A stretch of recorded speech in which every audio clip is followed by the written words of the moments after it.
Dis mon papy, raconte-moi ton lycée bleu. Assieds-toi sur mes genoux, ma puce. Je vais t'expliquer.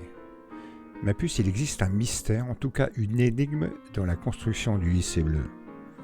Il se situe si proche du bois. J'ai toujours considéré que les concepteurs, les architectes l'avaient fait exprès. Ce bâtiment plutôt austère, presque stalinien, offrait assez peu d'alternatives au savoir, à l'étude, à l'exception de son magnifique gymnase au plancher ciré. L'endroit et son bois étaient par conséquent propices à l'escapade. La forêt toute proche offrait un cadre idéal. Depuis son chemin central, que tu pouvais parcourir aussi bien à pied qu'à vélo, tu pénétrais le mystère des arbres. La futaie était haute, elle cachait le ciel, mais elle offrait une voûte protectrice aux adolescents que nous étions, en recherche de frayeur et de mystère.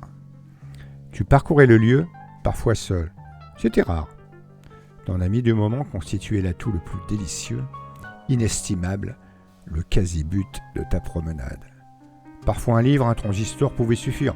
C'était plutôt rare.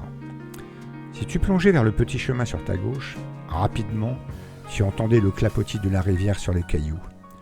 L'endroit était rêveur.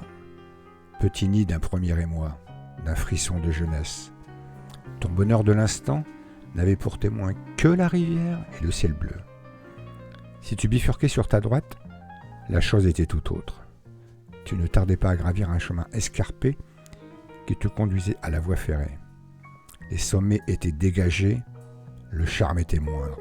Ce sentier de crête était parfois emprunté par des marcheurs désespérés. La hauteur du pont, la violence du rail, la vitesse des trains invitaient au malheur. J'y perdis un être très cher, t'entendrais.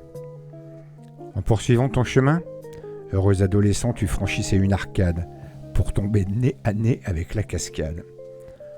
Endroit délicieux d'une eau claire et bruyante, tu survolais l'obstacle naturel et amusant en aidant ta douce amie à ne pas glisser sur la mousse verte et humide. Et puis là, tu contournais une vieille auberge, souvent triste, car bien seule dans cette grande forêt. Nous y faisions parfois banquer avec notre harmonie.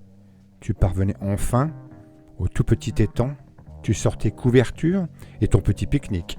Les étalés dans l'herbe invitaient ta compagne à ton noble festin. Et vous vous racontiez vos projets pour demain. La jeunesse de nos âmes, aujourd'hui le souvenir, vous laisse désormais imaginer demain. Ô mon beau lycée bleu, objet de tant d'amour.